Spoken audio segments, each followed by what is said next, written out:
ಮಾಡಿ ಪ್ರತಿಮೆಯನ್ನ ಮಾಡಿ ಈ ಬಜೆಟ್ನಲ್ಲಿ ಕೊಡಿ ಅಂತ. ನಮ್ಮ ಹತ್ರ ದುಡ್ಡಿಲ್ಲ ಅಂದ್ರೆ ಏನು ನಾಚಿಕೆ ಆಗಲ್ವಾ? ದುಡ್ಡಿಲ್ಲ ಅನ್ನಕ್ಕೆ ನಮ್ಮ ಹಣವನ್ನು ಯಾವುದ್ಯಾವುದಕ್ಕೂ ಬಳಸ್ಕೊತವ್ರೆ. ಆ ಹಣನ ಕೊಡ್ರಿ ಇಲ್ಲಿಗೆ, ನಮ್ಮ ಬಾಬಾ ಸಾಹೇಬ್ರಿಗೆ. ನಾವು ಸರ್ಕಾರಕ್ಕೆ ನಾವು ಇದು ಎಚ್ಚರಿಕೆ ಅಂತ ಕೊಡ್ತಾ ಇರೋದು. ಇದು ಎಚ್ಚರಿಕೆ, ಪ್ರಥಮ ಎಚ್ಚರಿಕೆ.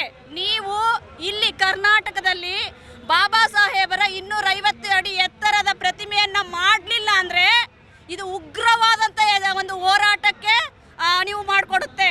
ಮತ್ತೆ ಹಾಗಾಗಿ ದಯಮಾಡಿ ಮಾನ್ಯ ಸಿದ್ದರಾಮಯ್ಯ ಅವರಲ್ಲಿ, DCM ಶಿವಕುಮಾರ್ ಸರ್ ಅವರಲ್ಲಿ ಕೇಳ್ಕೊಳ್ಳೋದೇನಪ್ಪ ಅಂದರೆ, ದಯವಿಟ್ಟು ನೀವು ಬಾಬಾ ಸಾಹೇಬರ ಒಂದು 250 ಎತ್ತರದ ಅಡಿ ಒಂದು ಪ್ರತಿಮೆಯನ್ನು ಮಾಡಲೇಬೇಕು. ಆ ಮಾಡೋದ್ರ ಮೂಲಕ ಬಾಬಾ ಸಾಹೇಬರ ಚಿಂತನೆಗಳನ್ನು ಅವ್ರು ಏನು ಹೇಳ್ಕೊಟ್ರು, ಅವರ ಮಾದರಿಯನ್ನು ಎಲ್ಲ ಸಮಾಜಕ್ಕೂ ಸಾರುವಂಥ ವ್ಯವಸ್ಥೆ ಆಗಬೇಕು ಅಂತ ಈ ಮೂಲಕ ಹೇಳ್ತೇವೆ. ಒಂದು ವೇಳೆ ಇದಾಗಲಿಲ್ಲ ಅಂದರೆ ಪ್ರತಿ ಹಳ್ಳಿಗಳಲ್ಲೂ, ಗ್ರಾಮಗಳಲ್ಲೂ, ತಾಲೂಕುಗಳಲ್ಲೂ, ಜಿಲ್ಲೆಗಳು ಕೂಡ ಉಗ್ರವಾದ ಹೋರಾಟವನ್ನು ಹಮ್ಮಿಕೊಳ್ತೇವೆ. ಈ ಕರ್ನಾಟಕ ಭೀಮಸೇನೆ ಸತತ 1 ವರ್ಷಗಳಿಂದ ಕೇಳ್ಕೊಳ್ತಾ ಇದೆ. ನೋಡಿ, ಪ್ರತಿ ಅಧಿಕಾರಿಗಳ ಹತ್ರ, ಜಿಲ್ಲಾಧಿಕಾರಿಗಳ ಹತ್ರ, ಕಾರ್ಯದರ್ಶಿಗಳ ಹತ್ರ ಹೋಗಿ, ಸಚಿವರುಗಳ ಹತ್ರ ಹೋಗಿ, ಹಾಗೆ ಏನು MLA MP ಗಳ ಮನೆ ಬಾಗಿಲು ಮುಂದೆ ಹೋಗಿ ಕೇಳ್ಕೊತಾ ಇದ್ದಾರೆ, ಮಾಡಿ ಪ್ರತಿಮೆಯನ್ನ ಮಾಡಿ ಈ ಬಜೆಟ್ನಲ್ಲಿ ಕೊಡಿ ಅಂತ. ನಮ್ಮ ಹತ್ರ ದುಡ್ಡಿಲ್ಲ ಅಂದ್ರೆ ಏನು ನಾಚಿಕೆ ಆಗಲ್ವಾ? ದುಡ್ಡಿಲ್ಲ ಅನ್ನಕ್ಕೆ ನಮ್ಮ ಹಣವನ್ನು ಯಾವುದ್ಯಾವುದಕ್ಕೂ ಬಳಸ್ಕೊತವ್ರೆ. ಆ ಹಣನ ಕೊಡ್ರಿ ಇಲ್ಲಿಗೆ, ನಮ್ಮ ಬಾಬಾ ಸಾಹೇಬ್ರಿಗೆ. ಅವ್ರ ಋಣ ತೀರಿಸ್ರಿ ಅಂತ ನಾವು ಈ ಮೂಲಕವಾಗಿ ಹೇಳ್ತಾ ಎಲ್ಲರೂ ಕೂಡ ಕೈ ಜೋಡಿಸೋಣ. ಇದು ಕೇವಲ ಕರ್ನಾಟಕ ಭೀಮಸೇನೆಯ ಒಂದು ಅದಷ್ಟೇ ಮಾಡಬೇಕಂತಿಲ್ಲ. ಇಡೀ ಎಲ್ಲ ಸಂಘಟನೆಗಳು, ದಲಿತ ಪರ ಸಂಘಟನೆಗಳು ಎಲ್ಲರೂ ಕೂಡ, ಮಹಿಳಾ ಸಂಘ ಮೊದಲನೇದಾಗಿ ಮಹಿಳೆಯರು ಸದಾ ನೆನೆಸ್ಕೊಳ್ಬೇಕು ನಮ್ಮ ಬಾಬಾ ಸಾಹೇಬ್ರನ್ನ.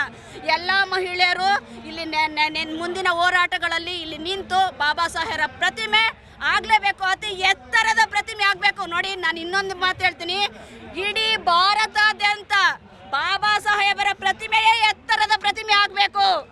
ಬಾಬಾ ಸಾಹೇಬರ ಪ್ರತಿಮೆಯೇ ಎತ್ತರದ ಪ್ರತಿಮೆ ಆಡಬೇಕು ಇಡೀ ಭಾರತಾದ್ಯಂತ. ಯಾಕಂದ್ರೆ ನಮ್ಮ ಬಾಬಾ ಸಾಹೇಬರನ್ನ ವಿಶ್ವಾದ್ಯಂತ ಹೇಳ್ಕೊತಾರೆ. ಬಾಬಾ ಸಾಹೇಬರ ನೆಲದಿಂದ ಬಂದವರು ನಾವು ಅಂತ, ಬುದ್ಧನ ನೆಲದಿಂದ ಬಂದವರು ನಾವು ಅಂತ. ಒಂದು ಎತ್ತರವಾದ ಬುದ್ಧನ ಪ್ರತಿಮೆ ಇಲ್ಲ, ಎತ್ತರವಾದ ಬಾಬಾ ಸಾಹೇಬರ ಪ್ರತಿಮೆ ಇಲ್ಲ. ನೆಲದಿಂದ ಬಂದ್ಬಿಟ್ವಿ ಅಂದ್ರೆ ಸಾಲದು, ಬಾಬಾ ಸಾಹೇಬರ ಪ್ರತಿಮೆ ಆಗಬೇಕು ಇಲ್ಲಿ ಅಂತ ಈ ಮೂಲಕವಾಗಿ ನಾವು ಸರ್ಕಾರಕ್ಕೆ ಒತ್ತಾಯಿಸೋಣ. ಈ ದಿನ ಕರ್ನಾಟಕ ಭೀಮಸೇನೆ ವತಿಯಿಂದ ಒಂದು ಹೋರಾಟವನ್ನು ಇಟ್ಕೊಂಡಿದ್ದೀವಿ. ಈ ಹೋರಾಟ ಉದ್ದೇಶ ಏನು ಅಂತಂದರೆ, ಸಮಾನತೆ ಸಂಕೇತವಾಗಿರ್ತಕ್ಕಂಥ ಬಾಬಾ ಸಾಹೇಬ್ ಅಂಬೇಡ್ಕರ್ ಅವರ 250 ಅಡಿಯ ಪ್ರತಿಮೆಯನ್ನು ನಿರ್ಮಾಣ ಮಾಡಬೇಕು ಅಂತ ಹೇಳಿ ನಮ್ಮ ಒತ್ತಾಯ. ಈಗಾಗಲೇ ಮುಖ್ಯಮಂತ್ರಿಗಳಿಗೆ ಮತ್ತು ಅನೇಕ ಅಧಿಕಾರಿಗಳಿಗೆ ಮತ್ತು ರಾಜಕಾರಣಿಗಳಿಗೆ ಎಲ್ಲರೂ ಕೂಡ ನಾವು ಅರ್ಜಿಯನ್ನು ಕೊಟ್ಟು ಏನು ಪ್ರತಿಮೆ ನಿರ್ಮಾಣ ಮಾಡಬೇಕು ಅಂತ ಬೇಡ್ಕೊಂಡಿದ್ದೀವಿ. ಉದ್ದೇಶ ಏನು ಅಂತಂದರೆ, ನಮ್ಮ ಭಾರತ ದೇಶದಲ್ಲಿ ತಮಗೆ ಗೊತ್ತಿದ್ದಾಗೆ ಅಸಮಾನತೆ ಸಂಕೇತವಾಗಿರ್ತಕ್ಕಂಥ ದೇಶ ಆಗಿತ್ತು. ಬಾಬಾ ಸಾಹೇಬ್ ಅಂಬೇಡ್ಕರ್ ಅವರು ಇವತ್ತು ಯಾವುದೇ ಜಾತಿ, ಧರ್ಮ, ಹೆಣ್ಣು ಗಂಡು, ಮೇಲು ಕೀಳು, ಕಣ್ಣು ಮತ್ತು ಕಪ್ಪು ಬೆಳಪು ಮತ್ತು ಧರ್ಮ ವಿಚಾರದಲ್ಲಿ ಅಸಮಾನತೆಯನ್ನು ತೆಗೆದುಹಾಕೋದಕ್ಕೆ ಹೋರಾಡ್ತಕ್ಕಂಥವ್ರು. ಅದೇ ರೀತಿ ಸಂವಿಧಾನದಲ್ಲೂ ಕೂಡ ಆರ್ಟಿಕಲ್ 15 ಮುಖಾಂತರ ತಾರತಮ್ಯ ಮಾಡೋ ಹಾಗಿಲ್ಲ ಅನ್ನೋ ರೀತಿಯಲ್ಲಿ ಜಾರಿಗೆ ತಂದಂಥವ್ರು. ಇವತ್ತು ಎಲ್ಲೋ ಬಾಬಾ ಸಾಹೇಬರು ಹೆಸರನ್ನು ಮತ್ತು ಅವರ ಸಿದ್ಧಾಂತಗಳನ್ನು ಮತ್ತು ಅವರ ಚರಿತ್ರೆಗಳನ್ನು ತಿಳಿಸ್ತಾ ಇದ್ದಾರೆ. ನಮ್ಮ ಕಾರ್ಯಕ್ರಮಗಳನ್ನು ನೀವು ನೋಡ್ತಾ ಇದ್ರೆ ನಮ್ಮ ಚಾನೆಲ್ ಅನ್ನ ಸಬ್ಸ್ಕ್ರೈಬ್ ಮಾಡಿ, ಪಕ್ಕದ ಬೆಲ್ ಐಕಾನ್ ಒತ್ತಿ ನಮ್ಮನ್ನ ಬೆಂಬಲಿಸಿ. ಹಾಗೆ ನಮ್ಮ ಕಾರ್ಯಕ್ರಮಗಳನ್ನ ಲೈಕ್ ಮಾಡಿ, ಕಮೆಂಟ್ ಮಾಡಿ, ಅದನ್ನ ಬೇರೆಯವರಿಗೂ ವಾಟ್ಸ್ಆಪ್ ಮೂಲಕ ಶೇರ್ ಮಾಡಿ. ನೀವು ಹೀಗೆ ಮಾಡಿದಾಗ ನಮ್ಮ ಚಾನೆಲ್ ಮತ್ತಷ್ಟು ಜನರಿಗೆ ತಲುಪಲು ನೀವು ನಮ್ಮೊಂದಿಗೆ ಸಹಕರಿಸಿದ ಹಾಗಾಗುತ್ತೆ.